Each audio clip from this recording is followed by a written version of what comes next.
لله نحمده ونستعينه ونستغفره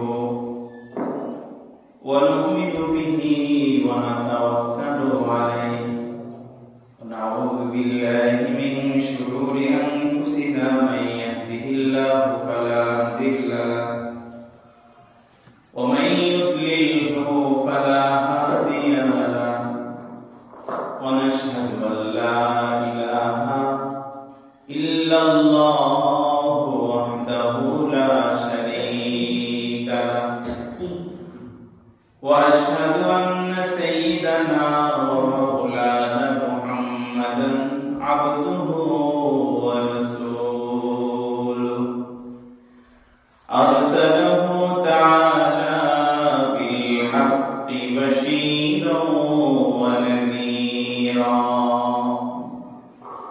وداعيا إلى الله بإذنه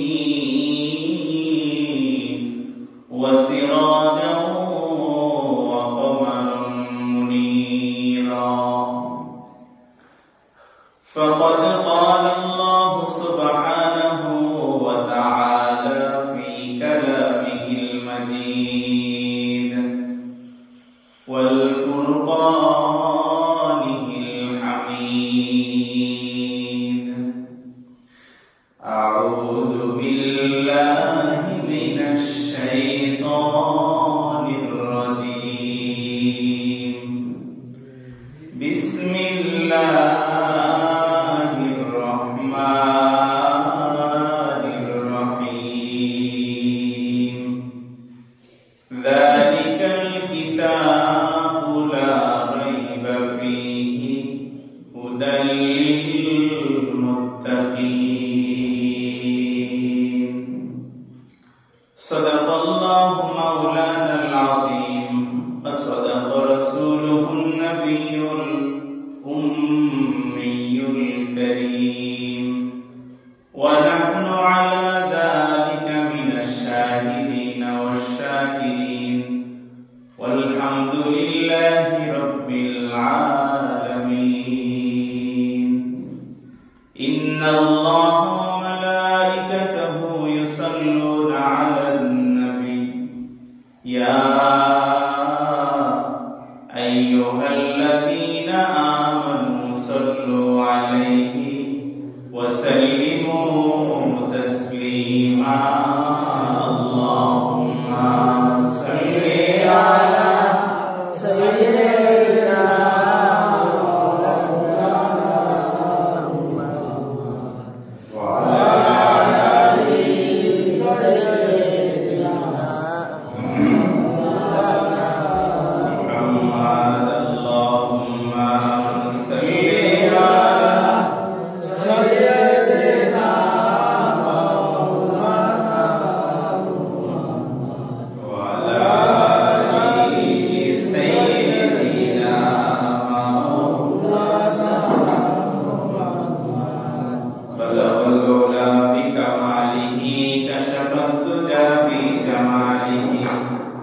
حسنت جميع خصاله صلوا عليه وآله الحمد لله আল্লাহ পাকের দরবারে অসংখ্য অগণিত শুকরিয়া যে আল্লাহ সুবহানাহু ওয়া তাআলা আপনাকে আমাকে হাজারো কর্মব্যস্ততার মধ্য থেকে বিরত করে হাজারো মানুষ থেকে যাচাই বাছাই করে পছন্দ করে ভালোবেসে সপ্তাহের মধ্যে সবচাইতে শ্রেষ্ঠ দিন জুমার দিনে আগে ভাগে মসজিদে আসা বসা কিছু কথা বলা এবং শোনার মতো তৌফিক দান করলেন এজন্য আসুন আমরা সকলেই অবনত চিত্তে হৃদয়ের আবেগ অনুভূতি উজাড় করে সমস্বরে এক আওয়াজে উচ্চ কণ্ঠে পড়ি আলহামদুলিল্লাহ লাখো কোটি দরুদ এবং সালাম আল্লাহর সৃষ্টির প্রধান আকর্ষণ সাইয়্যিদুল মুরসালিন ইমামুল মুরসালিন রাহমাতুল লিল আলামিন شفيع المذنبين شفيع معشر أقائد أمدار نبي محمد رسول الله صلى الله عليه وسلم আমি আপনাদের সামনে কোরআন হাকিমের সূরা বাকারার একেবারে প্রথম দিকের একটা আয়াত কারিমা তেলাওয়াত করেছি আল্লাহ তাআলা রব্বুল আলামিন তিনি গোটা দুনিয়ার মানুষকে হেদায়েতের রাস্তা দেখানোর জন্য, জান্নাতের পথ দেখানোর জন্য, জাহান্নাম থেকে বাঁচার জন্য, আল্লাহর সন্তুষ্টি অর্জন করার জন্য তিনি একটা জীবন গ্রন্থ, একটা বিধান নাযিল করেছেন। সেই গ্রন্থটার নাম সবাই একটু জোরে বলেন তো কি? আল কোরআন। বিধানটার নাম কি? আল কোরআন। শুরুতে একটা উদাহরণ দিলে ভালো বুঝবেন। আমাদের দেশে বা বিদেশ থেকে যে মেশিনগুলো আমাদের দেশে আমদানি করা হয়, আনা হয়, এই মেশিনের সাথে একটা ক্যাটালগ বা একটা বই সাথে দিয়ে দেয়, ঠিক কি না? এই বইটা দেখে যে ব্যক্তি মেশিনটা বানিয়েছে একমাত্র উনি ভালো জানে এই মেশিনটা কিভাবে চালালে ঠিক মতো চলবে, কতদিন পর মোবিল বদলানো লাগবে, কতদিন পর এর তেল ঠিক মতো কাজ করবে, এরপরে নজেল প্লাঞ্জার এগুলো বদলাতে হবে। উনি একটা নির্দিষ্ট সময় বেঁধে দিয়েছেন, ঠিক কি না? এই জন্য উনি একটা ক্যাটালগ ওর মধ্যে দিয়ে দিয়েছেন। এখন আপনি একটা মেশিন কিনে আনলেন, এনে যদি আপনি বলেন যে আমার টাকা দিয়ে আমি মেশিন কিনছি, আমি কিভাবে চালাই না না চালাই, মোবিল জীবনে একবার দিই না না দিই, এটা আমার ব্যাপার, বলেন তো এই মেশিনটা বেশি দিন টিকসই হবে? না। একটু জোরে বলেন, টিকসই হবে? না। ঠিক তদ্রূপ আল্লাহ রাব্বুল আলামিন সূরা জারিয়াতের মধ্যে বললেন, ওমা খালাকতুল জিন্না ওয়াল ইনসা ইল্লা লিয়াবুদুন, আমি আল্লাহ মানুষ এবং জিন জাতিকে বানিয়েছি আমার ইবাদত করার জন্য। একটু জোরে বলেন, কার ইবাদত? আল্লাহ। আল্লাহর ইবাদত করার জন্য বানালেন। এবার কিভাবে আমরা ইবাদত করব, কিভাবে আমরা আমাদের জীবন পরিচালনা করব, এর জন্য ওই মেশিনওয়ালা যিনি মেশিন বানিয়েছেন একটা ক্যাটালগ, একটা বই তৈরি করেছেন। যে আল্লাহ আপনাকে আমাকে দুনিয়াতে পাঠিয়েছেন তার ইবাদত করার জন্য, ওই আল্লাহ একটা বই, একটা ক্যাটালগ হিসেবে কোরআন নামক গ্রন্থ আমাদেরকে দিলেন। যদি আমরা এই কোরআন নামক গ্রন্থ অনুযায়ী আমাদের জীবন গড়তে পারি, জীবন পরিচালনা করতে পারি, তাহলে আমাদের জন্য আছে সেই একেবারে সুন্দর একটা জান্নাত, ঠিক কিনা?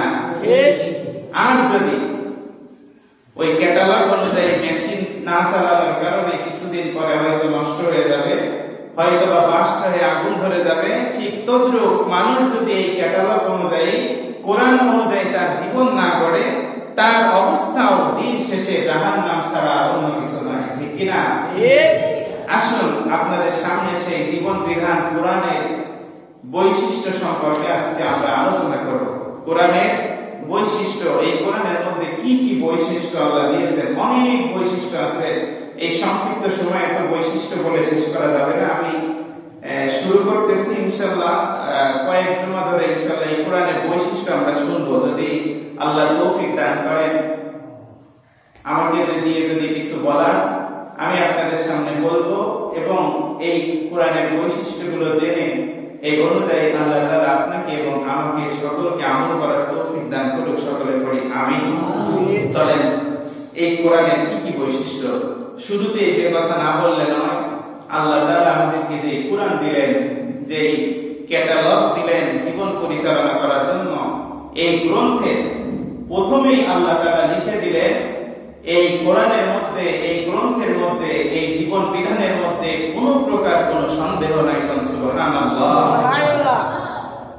এই কোরআনের মধ্যে কোনো সন্দেহ আছে? না। একটু জোরে বলেন, সন্দেহ আছে? না।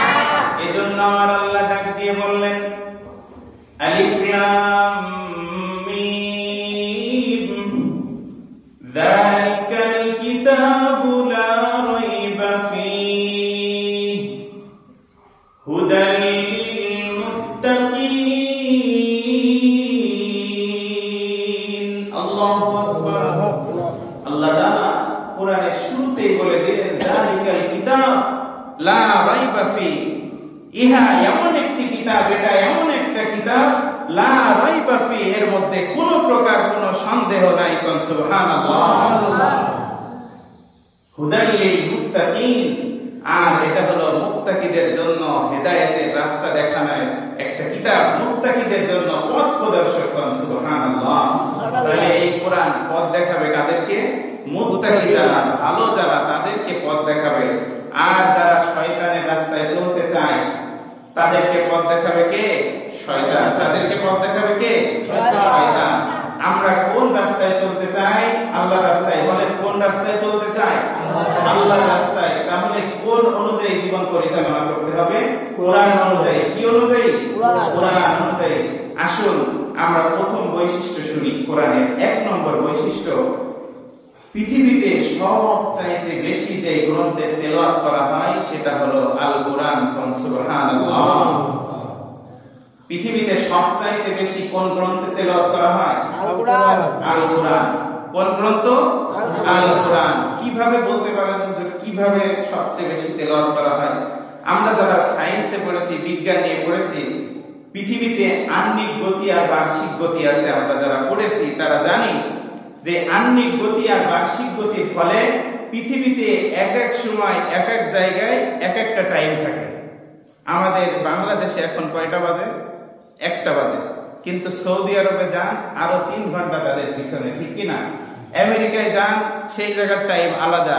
ভারতে যান, বাংলাদেশের থেকে আধা ঘন্টা মতো ভারতে আলাদা। এরকম ভাবে গোটা পৃথিবীতে এক এক জায়গায় এক একটা সময় সেই জায়গায় অবস্থান করতেছে, ঠিক কিনা? সুতরাং পৃথিবীতে যতক্ষণ পর্যন্ত এক এক জায়গায় এক একটা টাইম হচ্ছে, প্রত্যেকটা জায়গায়, প্রত্যেকটা দেশে, প্রত্যেকটা সময়ে আল্লাহর যে ধ্বনি, আজানের এই ধ্বনি বাজতেছে। কোন সুবহানাল্লাহ।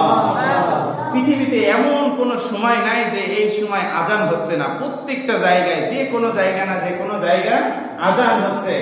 আর আজানের পরে কি পড়া হয়? নামাজ পড়া হয়। এই নামাজে যদি কেউ বুখারী শরীফ বা মুসলিম শরীফ থেকে হাদিস পড়ে, বলেন তো তার নামাজ হবে? কি নামাজ হবে? এই নামাজের মধ্যে কি দিয়ে নামাজ পড়তে হবে? কোরআন দিয়ে। কি দিয়ে? কোরআন দিয়ে। তাহলে পৃথিবীতে যদি আমরা দেখতে পাই এক এক জায়গায় এক এক সময়, প্রত্যেকটা সময় এক এক জায়গায় না এক জায়গায় আজান হচ্ছে, সেইখানে নামাজ হচ্ছে, আর নামাজে কোরআন তেলাওয়াত দিয়ে নামাজ পড়া হচ্ছে, তাহলে আমরা এর থেকে বুঝতে পারি যে পৃথিবীতে সবচাইতে বেশি যে গ্রন্থের তেলাওয়াত করা হয় সেটা হলো আল কোরআন। সুবহানাল্লাহ। আল কোরআন। বাংলাদেশে এখন আমরা জুমার নামাজ পড়তেছি, আর একটু ভারতে যান, আরো আধা ঘন্টা পরে তারা জুমার নামাজ শুরু করবে। তারপরের দেশে যান, এরপরে আস্তে আস্তে করে যত পৃথিবীর যত জায়গায় করবেন, এক জায়গা না এক জায়গা তারা নামাজ অবশ্যই আদায় করতেছে। মানে অল টাইম গোটা পৃথিবীতে কোনো না কোনো জায়গায় আজান হচ্ছে, কোনো না কোনো জায়গায় নামাজ হচ্ছে। সুবহানাল্লাহ। তাহলে 1 নম্বর বৈশিষ্ট্য কোরআনের কি? যে কোরআনে এটা এমন একটা কোরআন, এটা এমন একটা কিতাব, পৃথিবীতে সবচাইতে বেশি এর তেলাওয়াত করা হয়।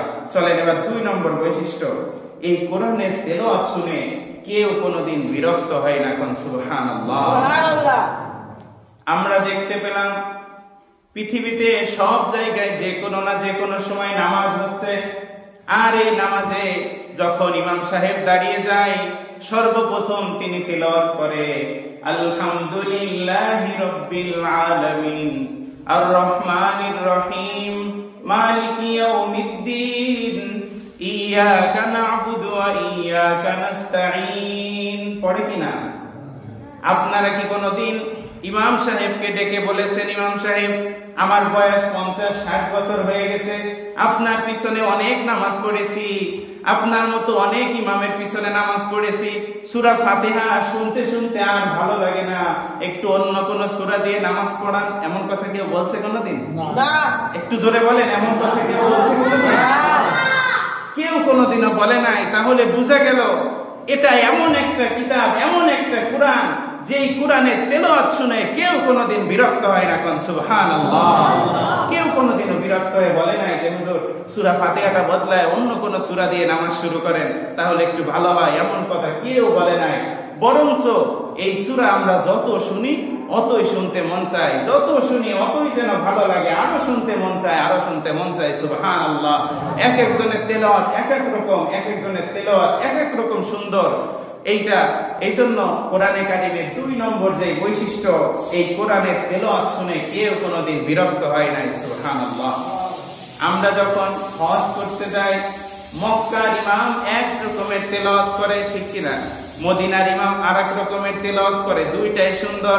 মক্কার ইমাম যখন তারাবির নামাজ পড়ে, আমরা তো অর্থ বুঝি না, কোরআন শুনি খালি অর্থ একটাও বুঝি না, আমিও ঠিকমতো বুঝি না, মানে কোরআন যে আমরা পড়ি অর্থ আমরাও ঠিকমতো বুঝি না, বুঝি, এই জন্য আমাদের অন্তরের মধ্যে অনুভূতি আসে না।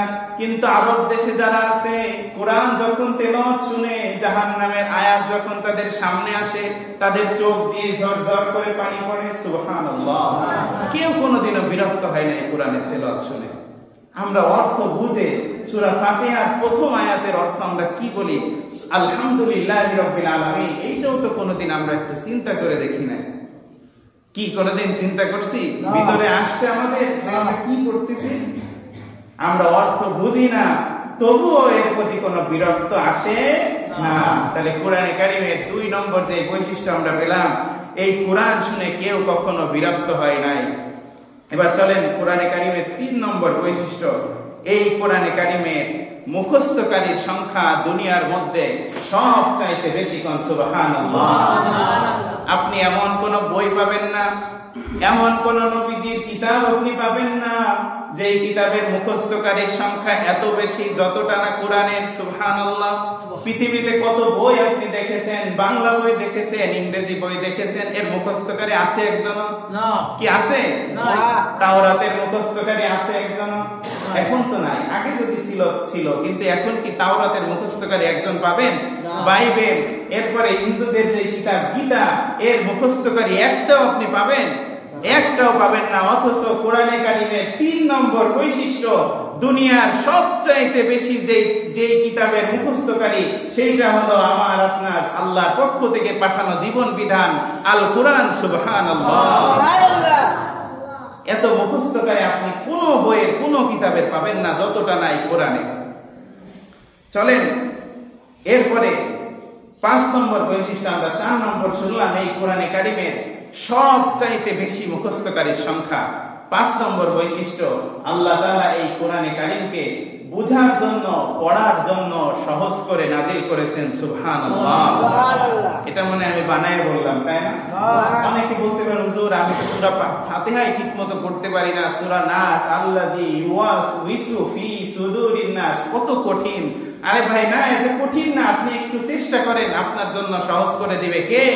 আল্লাহ। এই কথা আমার নয়, আমার আল্লাহ কোরআনে কারিমের 54 নম্বর সূরা, সূরা আল কমারের 1-2টা নয় 4-4টা আয়াতে আল্লাহ ডাক দিয়ে বলতেছেন, ওয়ালাকাদ ইয়াসসারনাল কুরআনা লিযিকরি ফাহাল মিন মুদ্দাকির। আল্লাহু আকবার।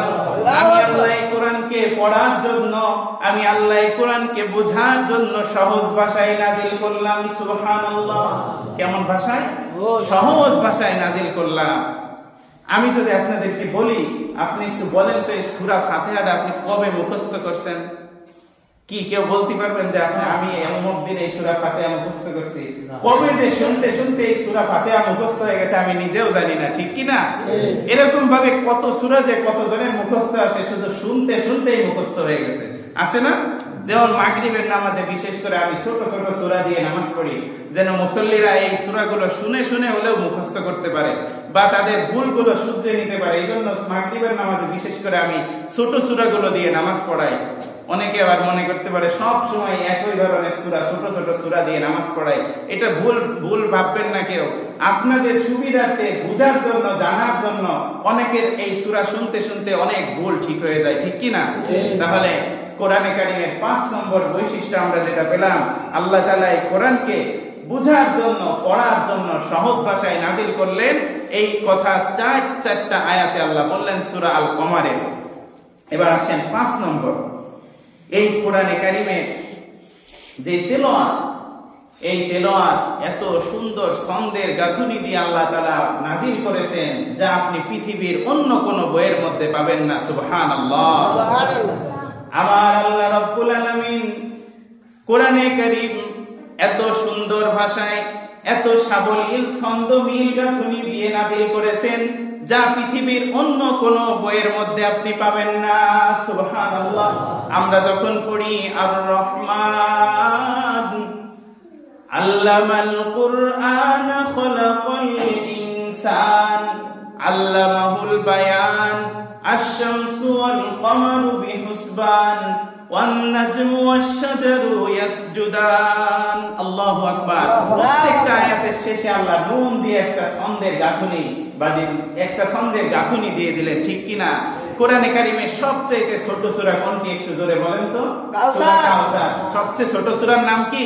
সূরা কাউসার। সবাই আমার সাথে একটু পড়েন তো। ইন্না আ'তাইনাকাল কাউসার ফাসাল্লি লিরাব্বিকা ওয়ানহার ইন্না শানিআকা হুয়াল আবতার। প্রত্যেক আয়াতের শেষে দেখেন একটা ছন্দের গাঁথুনি দিয়ে আল্লাহ তাআলা নাযিল করেছেন, ঠিক কি না? সূরা নাস যদি পড়েন, কুল আউযু বিরাব্বিন নাস মালিকিন নাস ইলাহিন নাস, দেখেন প্রত্যেকটা আয়াতের শেষে আল্লাহ একটা ছন্দের গাঁথুনি দিয়ে এমন সুন্দর করে তেলাওয়াত, এমন সুন্দর ভাষায়, সাবলীল ভাষায় ছন্দ মিলের গাঁথুনি দিয়ে আল্লাহ তেলাওয়াত আল্লাহ তাআলা এই কোরআনে কারীমকে নাযিল করলেন, যা পৃথিবীর অন্য কোন বইয়ের মধ্যে আপনি খুঁজে পাবেন না। সুবহানাল্লাহ। তার কোরআনে কারীমের কয় নম্বর বৈশিষ্ট্য আমরা শুনলাম? 6 নম্বর বৈশিষ্ট্য। এই কোরআনের এত সুন্দর ছন্দ মিল আপনি অন্য কোন বইয়ের মধ্যে খুঁজে পাবেন না।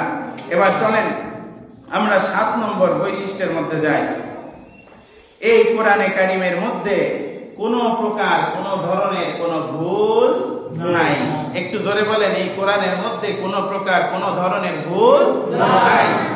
যারাই এই দুনিয়াতে এই কোরআনের ভুল ধরার জন্য এসেছিল, এই কোরআনের ভুল ধরার জন্য যারাই অগ্রসর হয়েছে, এই কোরআনের ভুল ধরতে এসে তারা তাদের জীবনের ভুলগুলো বুঝতে পেরেছে। কোন সুবহানাল্লাহ।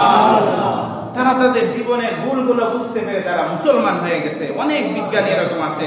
একজন বিজ্ঞানীর নাম, যেটা না বললেই নয়, ডক্টর মরিস বুকাইলি। ওই বিজ্ঞানীর নাম কি?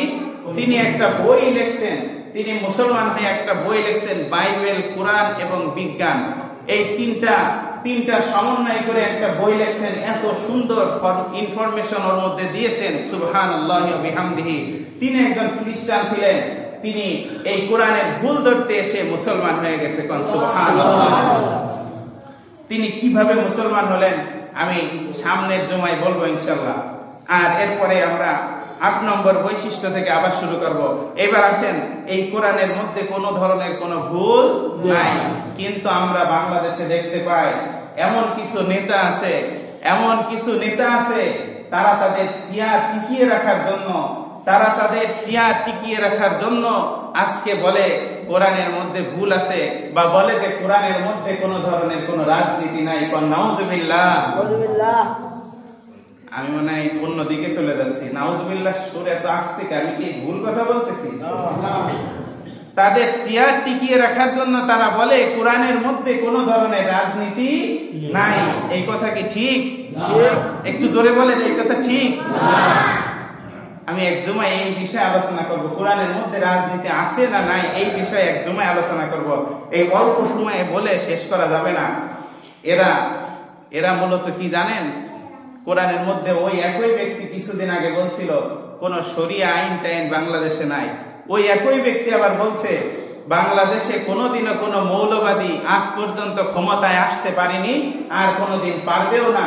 তার মানে বোঝা যায় যাদেরকে মৌলবাদী বলে এরা হলো মূল, এরা হলো আসল, এরাই হলো ভালো। এরা যদি একবার ক্ষমতায় বসে যায়, ক্ষমতায় আসতে পারে, তাহলে এই নেতা খেতা যারা আছে, ঠিক হেলিকপ্টারে যেমন পলাতে বাধ্য হয়েছে, এরা হেলিকপ্টারে উঠার সুযোগ পাবে না। ঠিক কিনা? কারণ এরা জানে যদি একবার শরিয়া আইন বাস্তবায়ন হয়ে যায়, তাহলে তো এই নগ্ন মেয়েদের ছবি আমরা রাস্তায় দেখতে পারবো না। একবার যদি কোরআনে আইন বাংলাদেশে বাস্তবায়ন হয়ে যায়, তাহলে তো গরিবের টাকা, চাল আর এই সার, ওষুধ, এইগুলো তো আমরা মেরে খেতে পারবো না। এই জন্য তারা তাদের ক্ষমতা টিকিয়ে রাখার জন্য তারা তাদের অবুঝ কর্মীদেরকে বোঝায় যে কোরআনের মধ্যে কোনো ধরনের কোনো রাজনীতি নাই। এরা ধর্ম নিয়ে রাজনীতি করে, ধর্ম ব্যবসায়ী। এদেরকে বানাইছে ধর্ম ব্যবসায়ী। কি ব্যবসায়ী? ধর্ম ব্যবসায়ী। এই কথার সাথে কি আপনারা একমত? আজকে দেখেন যশোরের একটা মাহফিলে আমাদের প্রিয় একজন আলেম মিজানুর রহমান আজহারি, উনি কি বলছিল যে এক দল খেয়ে গেছে, আর এক দল খাওয়ার জন্য রেডি হয়ে আছে। উনি কি এই জায়গায় কোনো কারো নাম বলছে? না। কি এই জায়গার মধ্যে কারো নাম বলছে? না। অথচ একদল তাদের নিজেদের গায়ে লাগায় বলতেছে কত বড় সাহস, আমাদের নামে এই কথা বলে, একদল খেয়ে গেছে আর আমরা নাকি খাওয়ার জন্য বসে আছি। অথচ তিনি কোনো নাম বলে নাই। এটিএন বাংলা নিউজে আমি দেখলাম তিনি সাংবাদিকদের সাথে আসছেন যে আমি কোনো কারো নাম বলি নাই, যে বলছি একদল খেয়ে গেছে আর একদল খাওয়ার জন্য প্রস্তুত হয়ে আছে। ঘটনাটা ঘটছে কেমন একটা গল্প বলে বোঝায়। একটা ছোট বাচ্চা, ও শুধু চিনি খায়, ওর কিসের লোভ? চিনি খায় শুধু। ওই আগে তো, এখন তো বাচ্চারা শুধু মোবাইল নিয়ে, আর আগের বাচ্চারা চিনি এরপরে বিভিন্ন ধরনের খাবার ঘর দিয়ে খুঁজে খুঁজে খুঁজে খুঁজে তারপরে খাইতো। তো ওই বাচ্চাটা শুধু চিনি খায়। এবারে এই ঘর থেকে মাঝে মাঝে চিনির ওই কৌটা যাওয়ার সময় খোলে, শব্দ হলে ওর মা বলে, কিরে ঘরের মধ্যে কি? বলে আমি চিনি খাচ্ছি। ওর মা তাড়াতাড়ি নিয়ে বের করে আসে। এরপরে একদিন কি করছে, ওই বাচ্চা ঘরের মধ্যে গিয়ে দরজা লাগাইছে, যে বারবার আমাকে খালি ধরে, আজকে দরজা লাগাই দিয়ে চিনি খাবো, কে দেয় আমাকে কি বলে। দরজা লাগাই দিয়ে চিনের বয়ামটা নিয়ে ঢুকছে খাটের তলে। কোন জায়গা? খাটের নিচে। খাটের নিচে ঢোকার পরে যখন আপনার বোতলের মুখটা খুলছে, খুলে কেবল খাওয়া শুরু করছে, এরপরে ওর মা টের পেয়ে গেছে ভিতর থেকে শব্দ আসতেছে চিনি খাওয়া। ওর পরে ওর মা বলতেছে, এই ঘরের ভিতরে কে? ও ডাক দিয়ে বলতেছে, আমি চিনি খাচ্ছি না, আমি চিনি খাচ্ছি না। ওর মা বলতেছে, এই ঘরের ভিতর কে? আর ও কি বলতেছে, আমি চিনি খাচ্ছি না, চিনি খাচ্ছি না।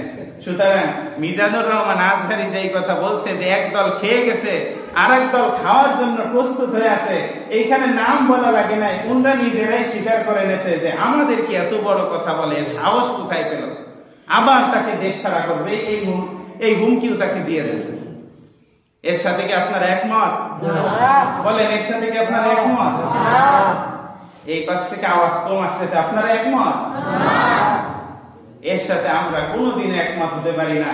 যেই ব্যক্তি বলতে পারে যে কোরআনের মধ্যে কোনো রাজনীতি নাই, কোরআনের মধ্যে কোনো শরিয়া নাই, কোন মৌলবাদী এ পর্যন্ত বাংলাদেশে ক্ষমতায় আসতে পারে নাই, এমন কথা যে বলতে পারে, তার ঈমান ওই মুহূর্তেই চলে গেছে, তার ঈমান ওই মুহূর্তেই চলে গেছে। সে আর মুসলমান থাকতে পারে না। সে কি থাকতে পারে না? মুসলমান থাকতে পারে না। কোরআনের একটা আয়াত না, একটা হরফের বিরোধিতাও যদি কেউ করে, সাথে সাথে সে কাফের হয়ে যাবে, তার ঈমান চলে যাবে। ঠিক কি না? এই কোরআন বিধান কার? আল্লাহ। এই বিধান কার? আল্লাহ। আমরা অবুঝ শিশুর মতো সুন্দর করে তাদের পিছনে পিছনে দৌড়াই। কি জন্য যে দৌড়াই আমরা নিজেও জানি না। কি জন্য যে আমরা দৌড়াই আমরা নিজেরাও জানি না। কি জানি? জানলে তো আমরা এত তাদের পিছনে দৌড়াতাম না। আজকে দেখেন, যাদের লাঠির জোরে এতদিন 16 বছর পর্যন্ত টিকে ছিল, তারা কিন্তু আজকে বিপরীত দলের লাঠির মায় কিন্তু তাদের খাওয়া লাগতেছে। আর যাদের গরমে তারা টিকে ছিল এতদিন, তারা কিন্তু সুন্দর করে হেলিকপ্টার দিয়ে উড়ে গিয়ে দেখেন এসির মধ্যে বসে বাতাস খাচ্ছে। ঠিক কিনা? অথচ আমরা অবুঝ শিশুর মতো তাদের পিছনে এরকম ভাবে তাদেরকে রাখার জন্য কত জায়গা কত কিছু দৌড়াদৌড়ি করলাম, শেষ পর্যন্ত আমাদের থালা কি শূন্য। আমাদের থালা কি শূন্য। কিছু পাইছেন? কয়টা বাড়ি পাইছেন? একটা বাড়িও তো পান নাই, একটা ইটও তো পান নাই। অথচ যায় দেখেন ভূমি মন্ত্রী যে ছিল, এই কথা বললে অনেকে রাগ করেন, আমি তথ্য ছাড়া একটা কথাও বলি না। শুধু আমার ভূমি যায় বলবেন, হুজুর এই কথা বললেন, এইটার তথ্য দেন, আমি আপনাকে দেখাই দেব। অবশ্যই দেখাবো, কারণ আমি তথ্য ছাড়া কোনো কথা বলি না। ভূমি মন্ত্রী যে এক নিউজে দেখলাম 360টা তার বাড়ি। কয়টা? লন্ডনে 360টা বাড়ির মালিক সে। কারণ ভূমি সম্পর্কে তার ধারণাটা একটু ভালো, তো এই জন্য সে লন্ডনে যায় 360টা বাড়ির মালিক হয়ে গেছে। আপনি কয়টা বাড়ি পাইছেন? কয়টা ইট পাইছেন? ওই 10 কেজি চাল আর 10 কেজি আটার জন্য কত কিছু আপনি করলেন, অথচ শেষ পর্যায়ে আপনার ফলাফল জিরো। ফলাফল কি? জিরো। সুতরাং আমাদের এখনো সময় আছে, এখনো আমাদের সময় আছে। আমাদের হুঁশ ফিরতে হবে, আমাদের চোখ খুলে দেখতে হবে কোনটা সঠিক আর কোনটা বেঠিক। এখনো আপনার সময় আছে, চোখ খোলেন। বাচ্চা শিশুর মতো কতদিন আর চোখ বন্ধ করে চলবেন? এখনই সময় হয়েছে চোখ খোলার। আপনি চোখ খুলে তাকান, উঠে দাঁড়ান, একটু দেখেন সারা দেশে কি চলতেছে। ক্ষমতায় যাওয়ার আগেই সে নাকি চেয়ারম্যান পদপ্রার্থী, তার বিপরীত দলীয় একজনের বাড়ি থেকে গরু চুরি করে আনে। নিজের যারা মুরিদ আছে, মুরিদ মানে তাদের দলের লোক যারা আছে, গরু চুরি করে আনে তাদেরকে রান্না করে খাওয়াচ্ছে, গরু চুরি করে আনে। এ যদি ক্ষমতা একবার যায়, বলেন তো ওই এলাকার বিরোধী দলের গরু চুরি করছে, যদি ক্ষমতায় যায় ওর নিজের দলের গরু ও চুরি করে আনে খাবে, ঠিক কিনা? সুতরাং এখনো সময় আছে, এখনো সময় আছে। এতদিন যারা মাহফিলে বা মসজিদে কথা বলতে গেলে বাধা দিত, এতদিন যারা 15-16 বছর, তারা তো মাত্র কিছুদিন যেতে না যেতেই আরেক দল ক্ষমতায় উঠার আগেই তারা বাধা দিয়া শুরু করে দিয়েছে। ঠিক, আমি বানাই বলতেছি, আমার রুমে যায়েন, কতগুলো দেখাবো, কয়টা দেখতে যাবে। তাদের নেতাকে শুধু ওই মাহফিলের অতিথি বানায়নি, প্রধান অতিথি বানায়নি, এই জন্য ওই মাহফিল বলতেছে বন্ধ, মাহফিল করতে দেব না। বলেন কি আমরা কি এই স্বাধীনতা চেয়েছিলাম? আমরা কি এই স্বাধীনতা চেয়েছিলাম? কেমন স্বাধীনতা আমরা পেলাম? আসুন, এখনো সময় আছে, আমাদের চোখগুলো আমরা খুলি, আমরা বিভিন্ন যারা বোঝে এইসব কিছু নিয়ে, যারা গবেষণা করে, যারা পড়াশোনা করে, তাদের কাছে গিয়ে বসে বলি যে কি কি সমস্যা আছে, কি কি সমস্যা নাই, এইগুলো আমাদেরকে একটু বুঝান। আমরা তো ফিরে আসতে চাই, এইগুলো অনেক আমরা দেখছি, এইগুলো থেকে আমরা ফিরতে চাই, কি উপায় এখন একটু আমাদেরকে বলেন। আর কতদিন এই রকমের থাকবেন? আসুন, আমরা তাহলে যে আলোচনাগুলো শুনলাম, যে কোরআনের বৈশিষ্ট্য, এই কোরআনের মধ্যে 7 নম্বর যে বৈশিষ্ট্য শুনলাম, এই কোরআনের মধ্যে কোনো ধরনের কোনো প্রকার ভুল নাই। একটু জোরে বলেন, এই কোরআনের মধ্যে কোনো প্রকার ভুল নাই। যারাই ভুল ধরতে এসেছে, তারাই তাদের জীবনের ভুলগুলো ধরে তারা খাঁটি মানুষে পরিণত হয়েছে। সুবহানাল্লাহ। আসুন, আমরা এই কোরআনের ভুল ধরতে না, আমরা এই কোরআনের কাছে আমাদের জীবনটাকে সঁপে দেই, আমাদের জীবন সম্পর্কে জানি, এই কোরআন থেকে জেনে সঠিকটা আমরা নিয়ে আমাদের জীবন যেন আমরা গড়তে পারি। আল্লাহ তাআলা সেই তৌফিক দান করুক। সকলে পড়ি আমিন। ওয়া আখির দাওয়ানা আলহামদুলিল্লাহি রাব্বিল আলামিন। যারা সুন্নাত পড়ি নাই, 4 রাকাত সুন্নাত পড়ে